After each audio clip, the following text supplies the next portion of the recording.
ಶುಭೋದಯ, ನಮಸ್ಕಾರ, welcome to Yoyo Kannada. ಬನ್ನಿಗ ನೋಡೋಣ ಹವಾಮಾನದ ವರದಿ.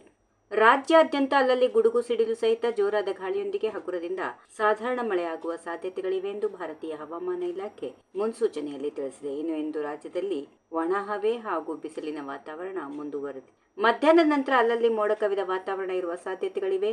ದಕ್ಷಿಣ ಒಳನಾಡು, ಮಲೆನಾಡು ಭಾಗಗಳಲ್ಲಿ ಅಲ್ಲಲ್ಲಿ ಗುಡುಗು ಸಿಡಿಲು ಹಾಗೂ ಜೋರಾದ ಗಾಳಿಯೊಂದಿಗೆ ಸಾಧಾರಣ ಮಳೆಯಾಗುವ ಸಾಧ್ಯತೆಗಳಿವೆ ಎಂದು ಇಲಾಖೆ ತಿಳಿಸಿದೆ. ಕರಾವಳಿ ಕರ್ನಾಟಕದ ದಕ್ಷಿಣ ಕನ್ನಡ, ಉಡುಪಿ ಜಿಲ್ಲೆಗಳ ಒಂದೆರಡು ಕಡೆಗಳಲ್ಲಿ ಮಾರ್ಚ್ 25ರಿಂದ ಮಳೆಯಾಗುವ ಸಾಧ್ಯತೆಗಳಿವೆ. ಉತ್ತರ ಕನ್ನಡ ಜಿಲ್ಲೆಯಲ್ಲಿ ಒಣ ಹವೆ ಇರಲಿದೆ.